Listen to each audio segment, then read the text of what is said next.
Le Grand Matin Sud Radio, 7h-10h, Maxime Liédot.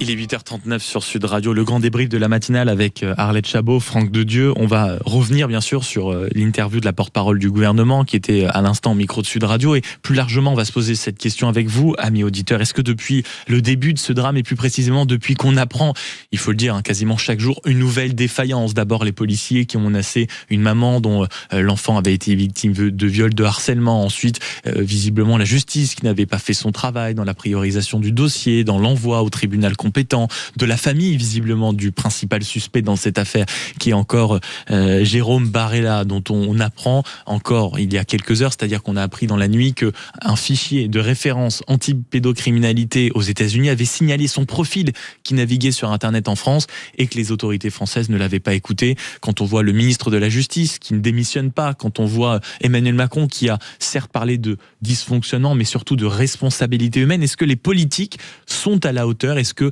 aujourd'hui, quand elles écoutent suffisamment les associations, est-ce qu'elles sont en pointe sur ce sujet? Venez en dialoguer avec nous au 0826 300 300.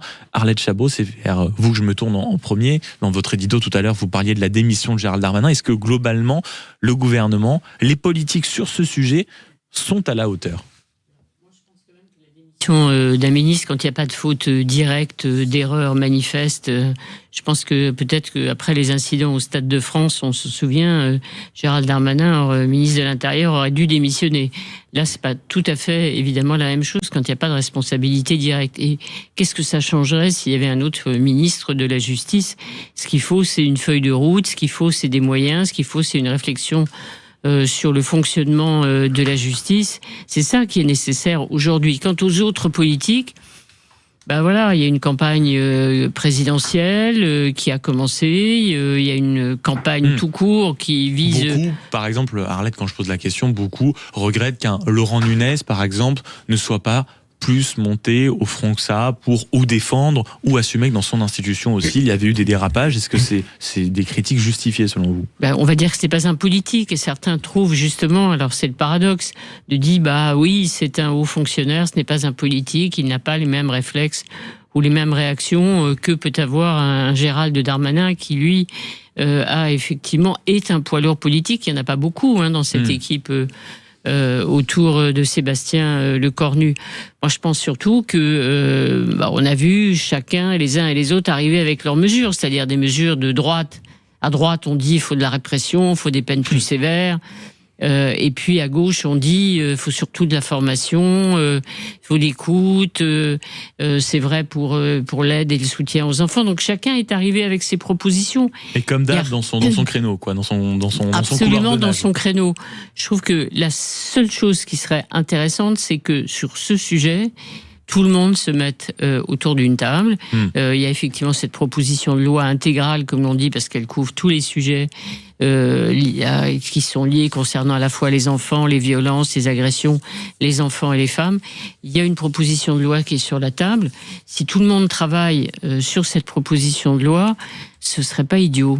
Franck Dedieu, est-ce que pour vous, les politiques sont à la hauteur? On vient de parler de Gérald Darmanin, de Laurent Nunez. On a aussi vu Emmanuel Macron qui a pour l'habitude, ou alors de balayer d'un revers de main les faits divers, les drames. Là, il a pris la parole plusieurs fois. Hier, dans un déplacement, il a même assumé que ce qui était, on va dire, le cœur de son deuxième quinquennat, l'enfance, n'avait peut-être pas été considéré à sa juste valeur. Pour vous, est-ce que le personnel politique est à la hauteur du drame qui a eu lieu à Florence? Moi, je suis totalement d'accord, même si c'est un débat, je suis désolé Arlette, je suis totalement d'accord avec Arlette, c'est-à-dire que il ne s'agit pas de fautes personnelles les uns et les autres. Il y a une mission d'inspection, il y a quand même, on est dans un état de droit, où le ministre peut diligenter des missions d'inspection, il l'a fait. Donc il faudra distinguer, la porte-parole l'a dit, les responsabilités individuelles, et là, bien sûr, il faudra être vigilant et ferme, et puis des responsabilités institutionnelles. Et là se pose la question du budget. Mais j'en reviens à votre question. Beaucoup en Europe estiment, beaucoup de nos voisins européens, beaucoup de ministres démissionnent pour beaucoup moins de ça. Beaucoup de commentateurs, beaucoup de spécialistes de la vie politique disent que la politique, c'est aussi, au bout d'un moment, certes cheffer, mais être à un moment responsable d'une institution. Hier, si vous avez posé la question à Gérald Darmanin. Lui non plus n'a pas finalement fait, on va dire, attention aux directives qu'il avait lui-même donné. Il n'y a pas eu de suivi. Il pourrait en partie être responsable. Alors, ça, c'est un aspect finalement assez technique, Maxime. Moi, je pense que la responsabilité des politiques, elle est en amont. C'est-à-dire que vous êtes contraint budgétairement à tous les égards par les marchés financiers, par l'Union européenne, par le déficit public. Et donc, ces politiques sont sous une pression budgétaire. D'ailleurs, la première remarque d'Emmanuel Macron, c'est de dire, à tort me semble-t-il, vous n'allez pas nous faire le coup du budget parce qu'il y en a assez. Non, je suis désolé, il y a un problème budgétaire. C'est-à-dire que quand vous remontez dans le maillon des défaillances, dans la chaîne des défaillances, vous apercevez qu'il y a souvent, comme dans des catastrophes industrielles, finalement, une multitude de maillons qui ne vont pas. Et ces maillons, elles ont peut-être un caractère très individuel, mais elles ont aussi un caractère systémique. Donc il y a un problème de budget. La responsabilité des politiques, me semble-t-il, elle est dans le fait que on ne gèle pas des budgets alloués à la justice, compte tenu du fait que la justice a beaucoup moins de moyens si on le compare aux pays européens. Moi, la responsabilité des politiques, elle est sur le fait de, quelque part, d'avoir abandonné sa souveraineté budgétaire et de l'avoir confiée à d'autres et de ne plus être maître du destin budgétaire de la France. Donc c'est une responsabilité en amont. 0826 300 300, est-ce que les politiques sont à la hauteur depuis ce drame et depuis les différents dysfonctionnements dont on est informé quasiment quotidiennement avec ces rebondissements? Je vous propose, alors qu'ont lieu les obsèques de la petite Liana dans l'après-midi à Florence, je le rappelle, je vous propose qu'on y parte justement à Florence avec vous. Sandrine, bonjour. Sandrine, est-ce que vous êtes avec nous ce matin? Bonjour Sandrine. Du côté de Florence, peut-être qu'il y a un dysfonctionnement de réseau. On va vous rappeler Sandrine, qui est à Florence. Elle va pouvoir nous raconter un peu l'ambiance qui règne. On rappelle qu'il n'y a pas eu d'ailleurs de visite de ministre ou de coup de fil. C'est d'ailleurs ce que regrette par exemple la maman de la jeune Rosa, qui, on le rappelle, la maman, quand elle a porté plainte au commissariat, après plusieurs appels pour savoir où est-ce qu'en était l'enquête, en réalité, elle a été menacée d'une main courante pour harcèlement. Donc en effet, ce n'est peut-être pas la meilleure façon de prendre à bras-le-corps cette situation. On retournera récupérer Sandrine dans un instant.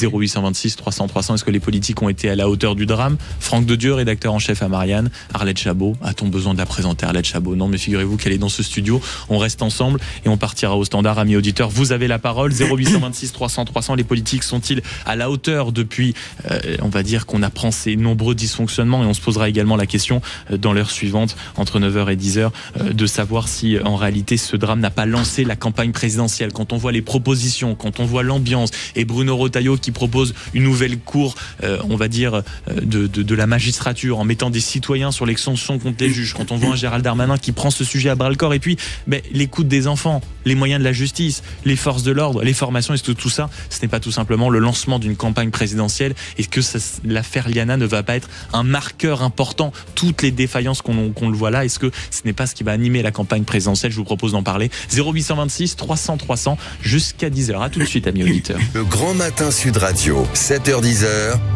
Maxime Liédo. Il est 8h50 sur Sud Radio, amis auditeurs, vous avez la parole. 0826 300 300, on va s'interroger à partir de 9h sur ce drame, certes, mais quand un drame commence à être repris par les politiques, cela devient une affaire politique et donc un thème politique. Est-ce que vous pensez que tout ce qui est en train d'être soulevé par l'affaire Liana va marquer la campagne présidentielle, va marquer les candidats, les propositions de mettre les citoyens au cœur des décisions de la justice, le fait d'être finalement de mieux appréhender la parole des enfants, de mettre les moyens sur la justice, bien sûr, de façon beaucoup plus forte, et puis de se poser la question de l'efficacité de la justice, d'enfermer ceux qui méritent réellement d'être enfermés quand cela, bien sûr, est prévu dans le cadre de la loi.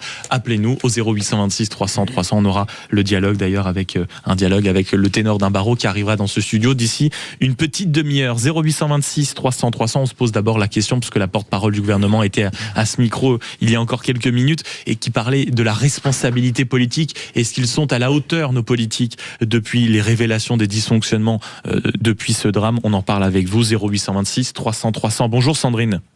Oui, bonjour Maxime. Merci beaucoup d'être avec nous ce matin. Vous avez la particularité d'habiter à Florence, Sandrine, c'est ça? Oui, c'est ça. Comment est l'ambiance? Ça peut paraître être une question un peu bateau, mais depuis plusieurs jours, depuis plusieurs heures maintenant, surtout aujourd'hui, les obsèques de la Liana auront lieu dans quelques heures.